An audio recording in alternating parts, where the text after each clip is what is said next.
ওদের কি কোনো জ্ঞান বুদ্ধি আছে নাকি? না না, আপনি জানেন না, 1 নম্বরে বাজি হয়েছে এই ছাগলটা। মানুষই তো কথা শুনছে না, আরও তো পশু। আচ্ছা, তুমি এত সুন্দর দেখতে, তাহলে ছাগল চড়াও কেন? আমি এদেরকে খুব ভালোবাসি, তাই এদেরকে আমার সঙ্গে করে সবসময় নিয়ে বেড়াই। সত্যি তোমার ছাগলগুলো না খুবই ভালো। মাঠে মাঠে এত রোদে তোমার ছাগল চড়াতে কষ্ট হয় না? না, আমরা গরিব মানুষ, ছাগল হাঁস মুরগি এসব পেলে তো আমাদের সংসারটা চলে। একটু কষ্ট হয়ে কষ্ট মনে করলে সংসার চলবে? আচ্ছা, তুমি এখানে রোজ ছাগল চড়াতে আসো? হ্যাঁ, আসি তো। তাহলে আমি কিন্তু তোমার সঙ্গে দেখা করতে আসবো। কেনে? তোমার এই মুখের মিষ্টি কথা শুনতে আমার খুব ভালো লাগছে। কি যে বলেন না, আমি এখন আসছি। এই চো চো, হেই হেই, চো চো, হেই হেই, চো চো।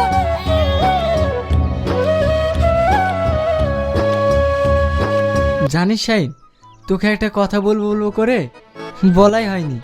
কি কথা? মানে সত্যি কথা বলতে, আমার একটা মেয়েকে খুব ভালো লেগেছে। আমার ভালোবাসার কথাটা তাকে বলতে পারিনি। তা পারবি কেনে? এখন তো সব বুঝতে পারছি। ইয়ার কি মানিস না, সিরিয়াস হইতে পারিস না তুই? ঠিক আছে, মেয়েটাকে বল। তোদের ওই মাঠে একটা মেয়ে ছাগল চড়াতে আসে না, দারুণ দেখতে, ওই মেয়েটা। ও তো সে বাকবুল ঘুগনিওয়ালার মেয়ে। তোর কথা, ওকে বি করে তোর কাজ আছে? তোর বাপ এত বড় লোক, আর এই সামান্য ঘুগনিওয়ালার মেয়ের সাথে তোর বিয়ে দেবে? আর তুই যদি জোর করে বিয়েও করিস, ওখানে বি করে তুই সুখ হবি নি, তোকে তো খেতে দিতেই পারবে না। সুখ শান্তি সব উপরওয়ালার হাতে। যদি কপালে সুখ থাকে, তাহলে আমি ভিখারি বাড়িতেও সুখ পাবো। বাদ দে তোর এই কাব্য মারা কথা। আমি কাকে ভালোবাসি জানিস? কাকে? ওই সেলিম মাস্টারের মেয়ে সালমাকে। এই, ওরা তো বিশাল বড় লোক রে।